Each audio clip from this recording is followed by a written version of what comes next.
How about this Fab Five? Jeff Hardy, Eric Bischoff, William Regal, Podfather Conrad Thompson, and this man, Jeff Jarrett. Thank you, Double J. Tell us about the SuperShow live at Gilley's in Dallas on Friday, April 1st. No fooling. Hey, well, you already stole my line, Jim. Hello, first of all, old friend. It's good to hear your voice.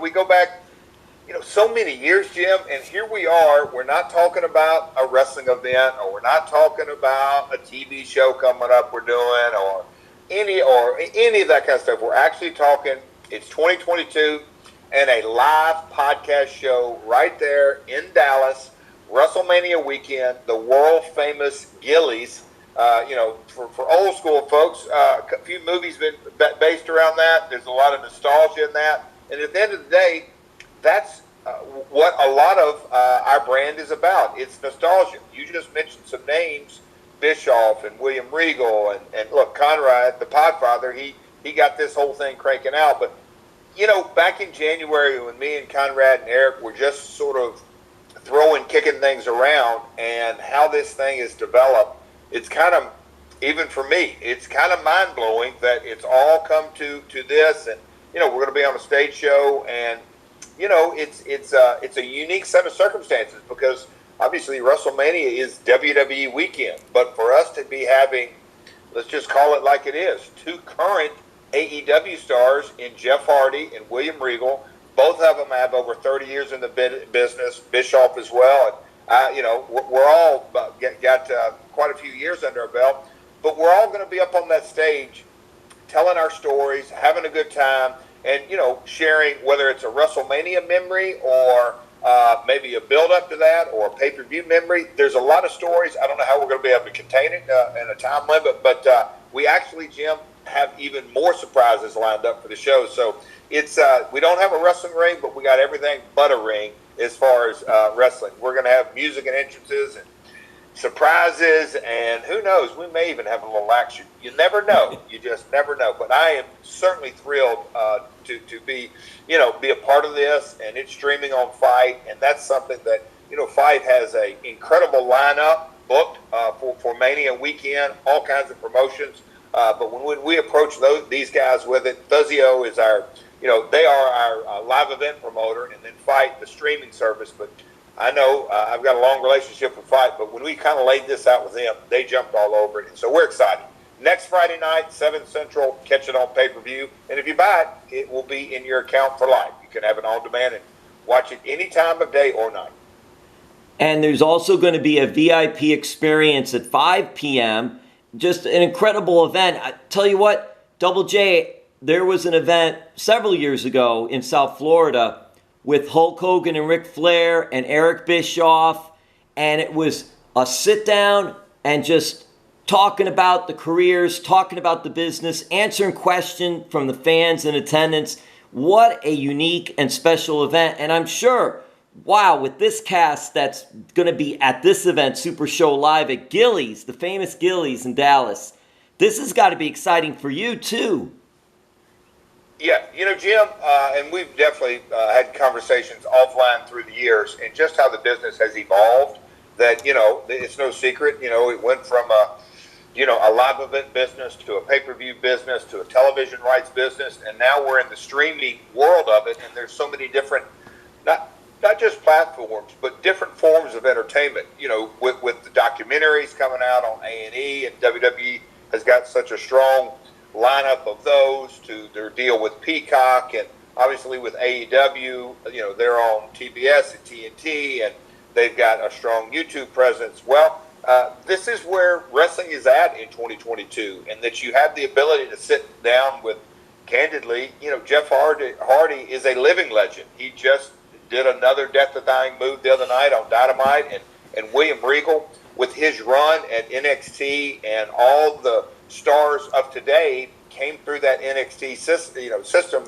Becky Lynch, and look, I could go on and on and on, but Regal was there for all of it. And of course, Bischoff, with his lineage and his, being on the other side for 83 weeks, he was counter-programming to WrestleMania for quite some time, and then he was part of the machine. And just as of late, the last couple of years, he was up there running the show at SmackDown. So there's so many stories and so many different angles that fans that can come out, and they're going to really get candidly stuff. You talk about it, and we like to say it a lot of times on my podcast, My World, we say we're going to give you the story behind the story, and then sometimes the story behind that one. And that's really what people are engaged in nowadays. Well, Jeff Jarrett and Conrad Thompson, part of this Super Show live at Gilley's on April 1st in Dallas, and available, as just said, on FITE TV. Also team regularly for that podcast, My World with Jeff Jarrett. What's it been like for you doing that podcast with the Podfather? And Jeff, there are so many podcasts out there, and you are a visionary. Because I remember years ago, you talked about how things were going to be in this business and how they would change, and they did. And now it seems like with streaming, with podcasts, how has it been for you to just try to keep things different? I'm sure because it's Jeff Jarrett and your stories, that makes it unique. But how is it? Because we have so many podcasts out there, and just getting involved in podcasts and deciding, okay, I'm going to do this now. The business, and I say not just the wrestling industry, and it's the entertainment, but it's the methods of distribution. Years ago you had not even FM radio, but you had AM FM, and then obviously that migrated to Sirius XM and the satellite radio. Well, along came our friend YouTube, and that literally has turned into the largest network in the world. So the method of distribution and the different channels that we all have now, in that you look at the 90s and the height of the Attitude Era, and all the eyeballs were on it. Well, there is such a massive fan base out there that wants that was a part of their childhood, and now they're 30-something, 40-something-year-old males that want to sort of dive in and say, hey, when I watch that, what is the business component of that? Or what's the backstory? Or what's the soap opera? Or what's the juicy TMZ details? All that kind of stuff. And it's where the industry is headed in so many ways. And, me and Eric did a Hall of Fame Super Show around Royal Rumble weekend, and it sold out. And so that's where the industry's headed, is that it's a live component. We're going to go out and do these live shows, and like you said, it all sort of stems off for Eric, 83 Weeks, and myself, my podcast, My World. Dropping every Tuesday, there's a new episode, but it is a full-on business model with ad sales and social media, and obviously the legal and the finance and the live events and merchandise, everything that goes with it. So it is. We're just talking to promoters over the United Kingdom just this week about taking, live shows over there. So it is a full functioning business. Years ago you think, okay, I'm going to sit down with two microphones. Jim, you've done it many, many times. Your business has radically changed. You're no longer a print first business. It is a digital, it is a online, it is a streaming component world we live in. And that's just how wrestling has followed. And candidly, wrestling has always been on that, I don't want to call it cutting edge, but kind of in the forefront of leading things in so many different ways. And we're really a representative of pop culture, and have been since the day we met back in the early 90s in South Florida. And that's just the reality of it. Well, Double J, it's interesting, too, to me that when I look at AEW's of today, and I look at a Major League Wrestling and Ring of Honor, which ended but now is resurrecting through AEW and Tony Khan, and I look at some of these promotions, and I think back in the day, TNA Wrestling and streaming and what it was able to do, and now it's Impact Wrestling, and it's lasted that long, and it's still going. I think that because of what you, as one of the founding fathers of TNA Wrestling, has helped grow this business and has helped these companies now in what they're doing today and being able to do that. What are your thoughts of just Impact Wrestling's impact in the business, and are you surprised that it has lasted as long as it has, and how they're doing today?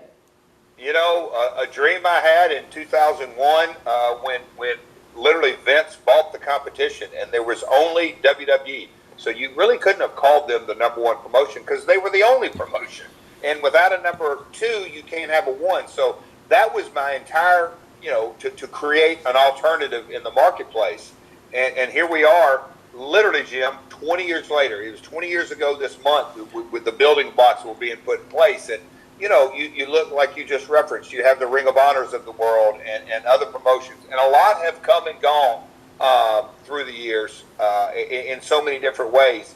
But it is amazing that as we sit here today, as I said, 20 years later, in the ins and outs, but, AEW has obviously come on with an incredible resurgence with their Warner Media deal. But I see the business in 3 to 5 years and the way that AAA in New Japan, I don't think the business, I'm positive, that the things that the different groups that I'm aware of that are working on how the business is going to transform even more, because the rapidly changing world of technology is not slowing down for anybody. So I'm really excited about the next 3 to 5 years, more so than maybe I ever have been. But back to your original thought, we never dreamed it'd be around 20 years later. Hats off to Anthem and the entire party that came together. Hats off to Tony Khan for taking an asset of Ring of Honor. It's going to be interesting to see how that develops. But, the AAAs of the world, Progress Wrestling over in the United Kingdom, ICW in Scotland, WXW in Germany, the multiple promotions in Japan. It's really going to be interesting, and there's a couple of markets around the world, South America being one of them, India being another one, that the business is not going to slow down. It's going to continue to evolve and continue to grow, and me and Conrad often have these kind of discussions, and we're really excited about 2022 in so many ways. I think that international wrestling, international pro wrestling, especially New Japan trying to make their inroads in America, New Japan Pro Wrestling US, and the other companies now that you mentioned, I think that's going to be a huge thing over the next several years, because it's going to be some different content. It's going to be some new content for American viewers to see. And just, wow, how this whole business is evolving. It's just a very, very fun and very good time to be part of the business. And I'm curious, Double J, Jeff Jarrett, Double J, how regularly does Jeff Jarrett want to wrestle these days?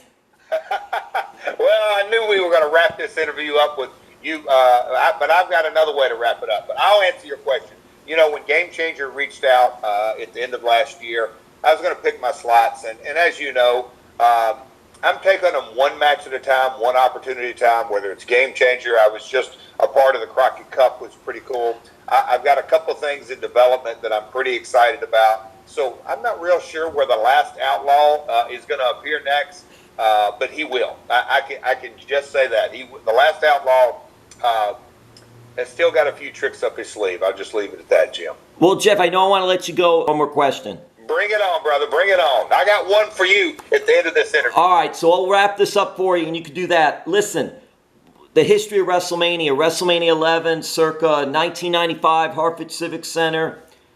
You and Razor Ramon, you've talked about it on your podcast. It was for the IC title. Lawrence Taylor, NFL great, did a good job. He main evented that event. I'm curious, as Jeff Jarrett, the businessman, the promoter, the booker, what were your thoughts of having LT, first match ever, being in a main event of such a big show like that? It goes without saying that, the term sports entertainment is sometimes loosely thought of or at times dismissed, and sometimes it rubs people the wrong way, but that crystallized of what the industry was about, because you had Diesel and Shawn Michaels, myself against Razor Ramon, Bret Hart was against Piper that night. So there was many you could call main event or semi-main event or co-main event.